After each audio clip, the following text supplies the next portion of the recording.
mahitaji, tutainua mahitaji za kanisa. Mungu alete uamsho miongoni mwa wanawake.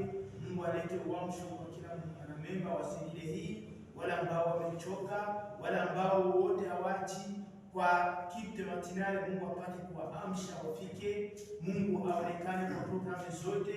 Yeye ndiye anatulinda. Tumemaliza mwezi wa kwanza kwa amani na salama. Leo ni siku ya mwisho. Aendelee kuonekana, aendelee kutenda. Tuanze mwezi wa pili kwa amani na salama, na yote ambayo tukipata yeye mwenyewe atuangaikie. Na kwa mwisho tutakuyasikia ndugu Gile akiombea neno. Karibu sote kwa maombi. Tunashukuru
basi asubuhi leo tunazinuka mwenyewe katika vitaba vya mikono yako.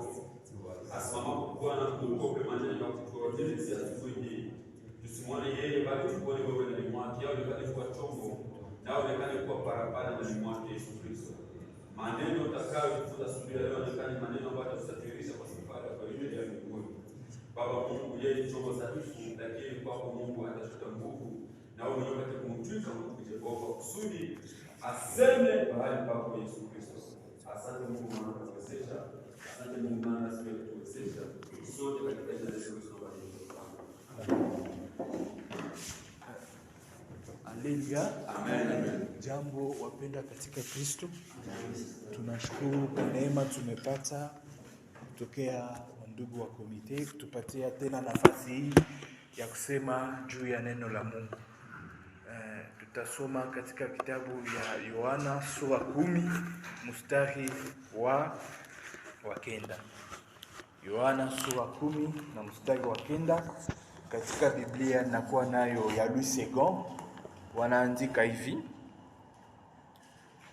je suis la porte, si quelqu'un entre par moi, il sera sauvé.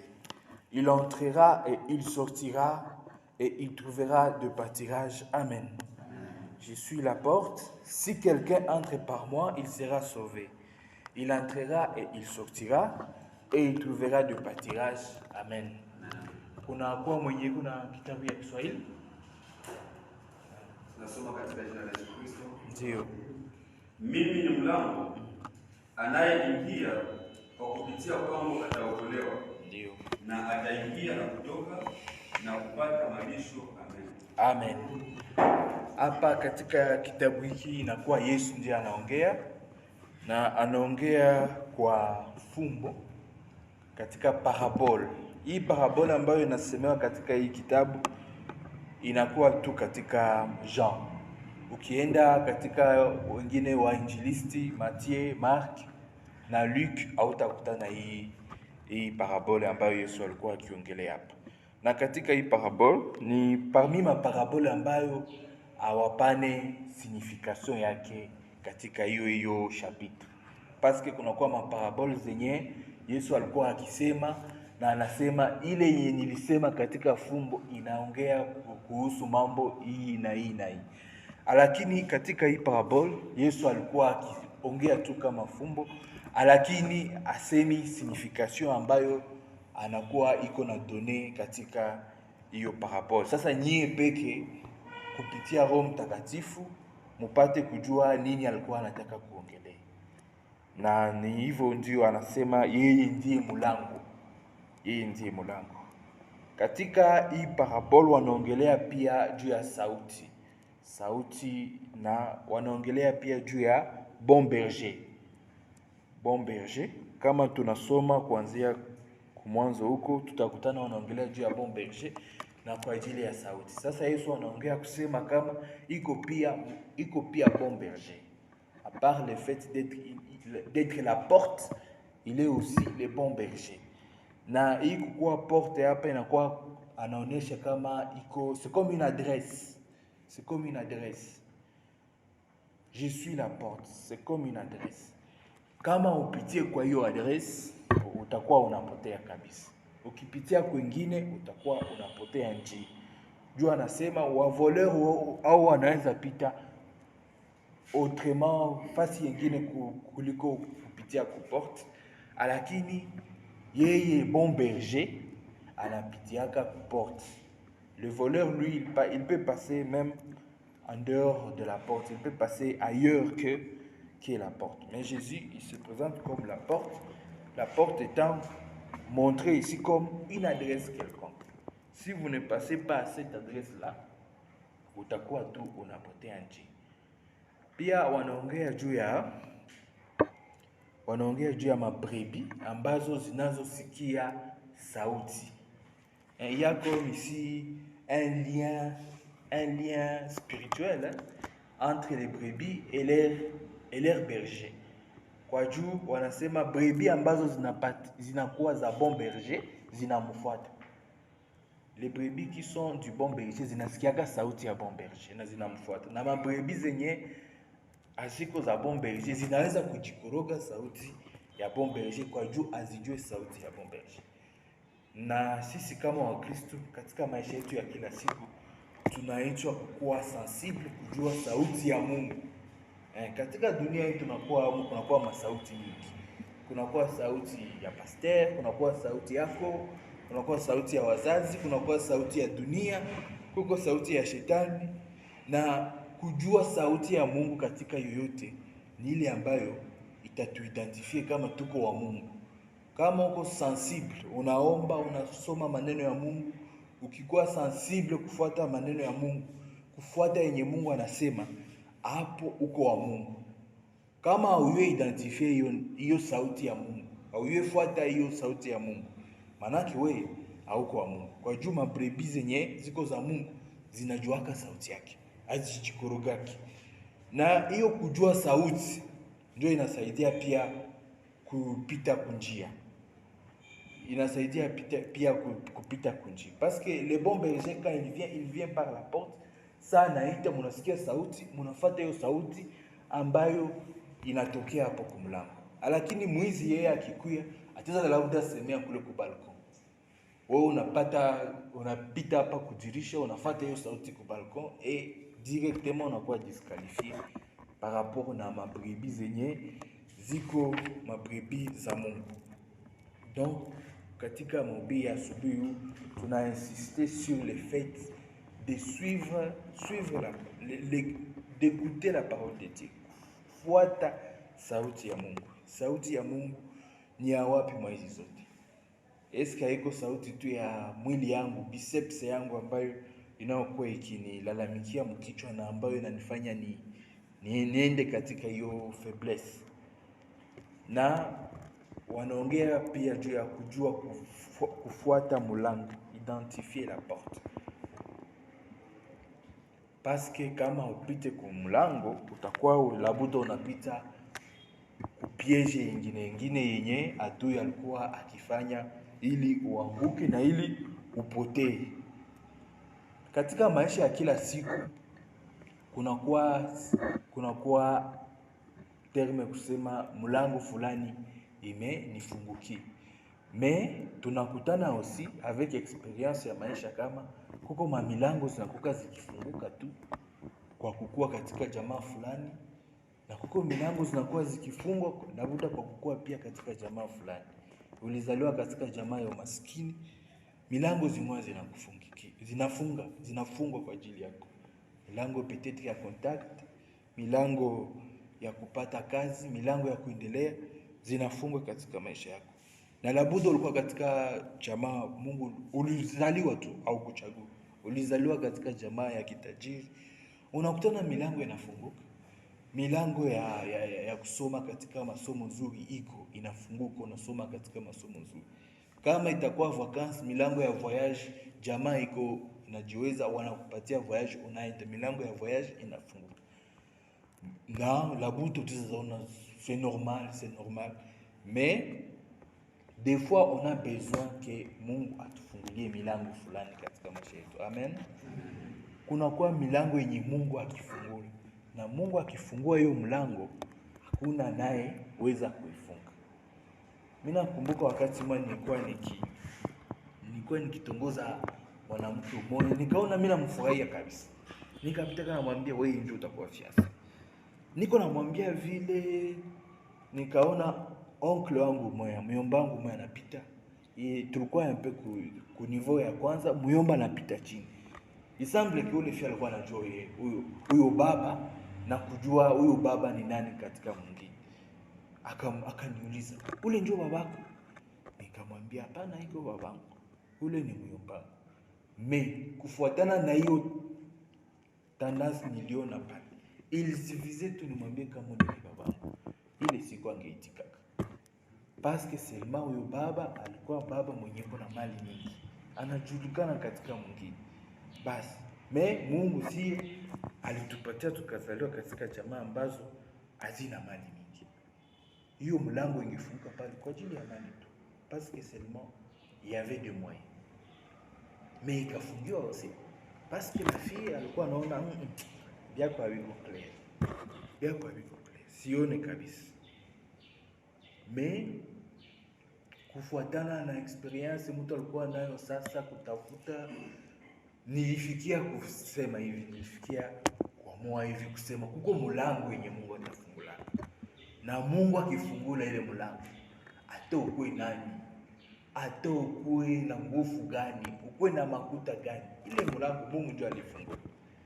Na vitu vitapitia pale tu. Tofanya ile mlango haitafungiwa. Ndio nakutana wengine mariage zinapitikana bado hawakomprendre. Ule fulani balioana mariage ilifanyika. Mungu alifungua mlango ya mariage. Amen. Mungu alifungua mlango ya mariage. Na mlango za kazi pia nazo ni vile. Utaweza kuwa na makazi zenye kukua tu peut-être na makonaissance zilikupatia. Mais kuko kazi zingine zitalomba Mungu yeye pekee ndio afungue hiyo kazi. Kama Mungu afungue hiyo kazi, mlango ya hiyo kazi, basi hiyo kazi hautaipata. Je me souviens aussi par rapport na kazi yenye nimepata, nilifikia kuipata, lakini watu wanaanza kuuliza jua nini yetu.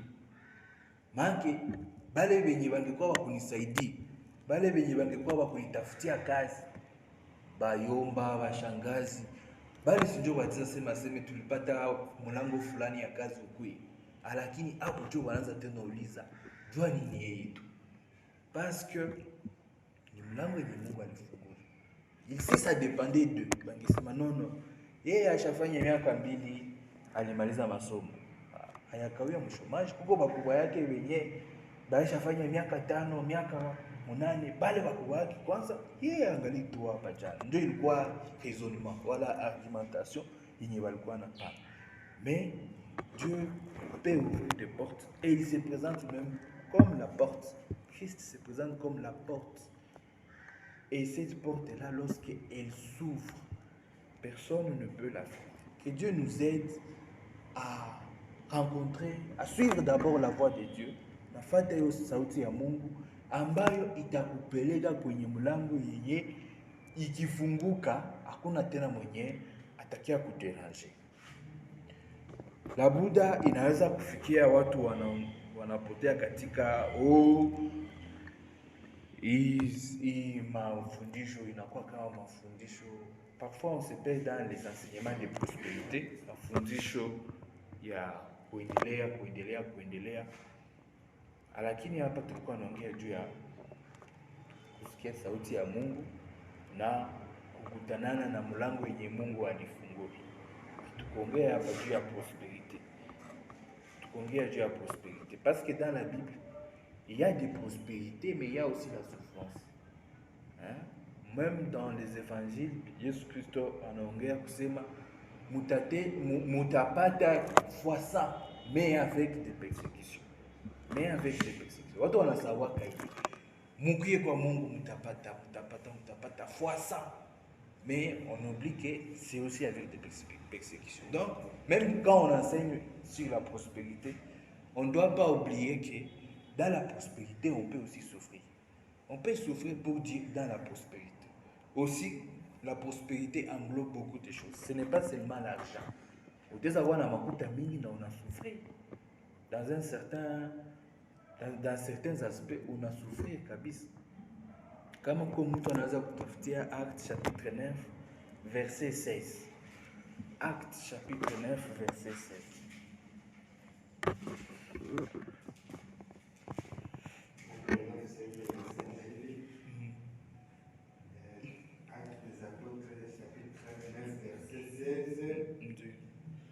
Je lui montrerai moi-même tout ce qu'il va souffrir à cause de mon nom. Amen. Ndamwonyesha mimi binafsi yote ambayo atateseka kwa sababu ya jina langu. Hapa Mungu alikuwa akiongelea juu ya Paul. Mungu anasema yeye atasufiri kwa ajili ya jina lake. Il n'y a pas que bitu bikwe bien, bitu bikwe rose. Ici, Dieu demande à Ananias, aseme uende kwa ule kaka, umuombee macho yake ifunguke. Kwa juu ule kaka ndamwonyesha yote venye atateseka juu yangu. Labuda wakati fulani Mungu atakuita uteseke kwa ajili ya jina lake. Utaweza kuwa unatumika mkazi ya bien, lakini Mungu anakuambia utateseka kwa ajili ya jina langu. Amen. Donc on ne confonde pas.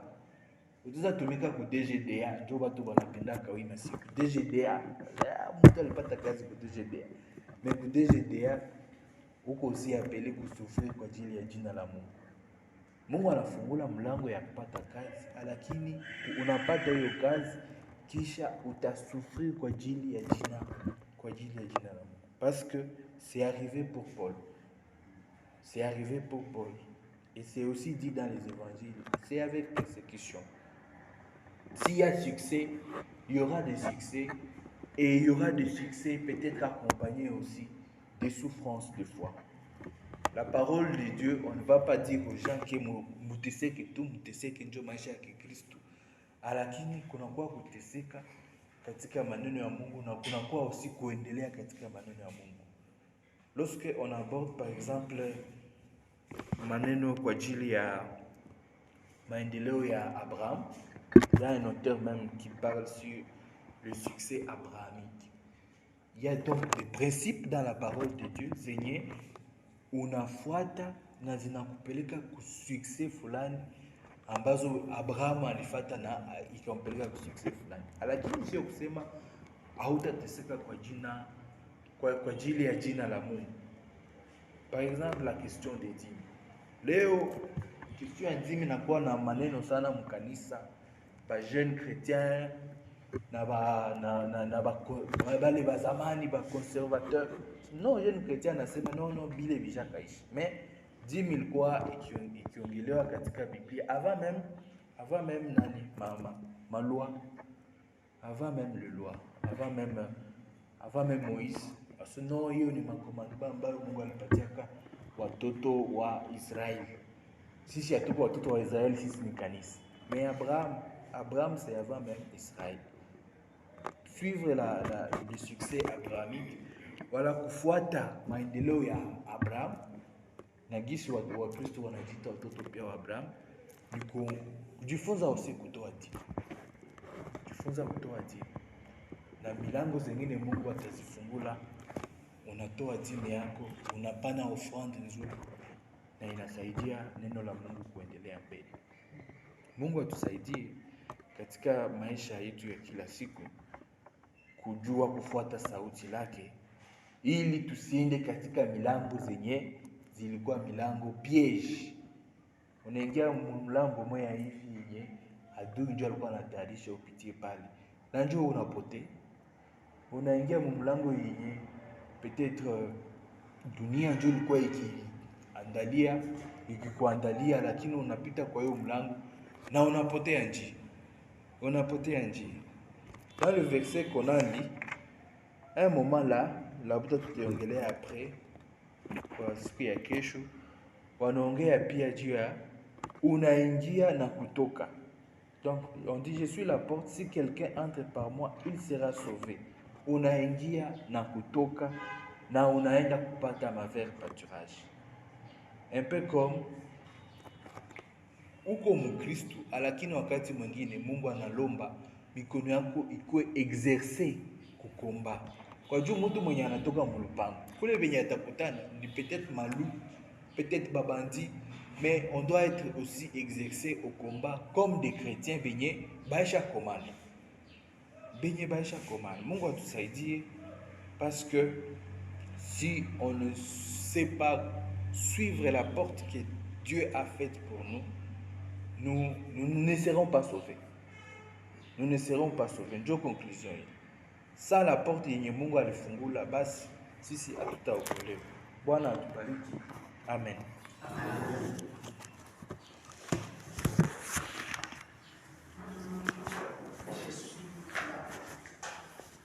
Amen.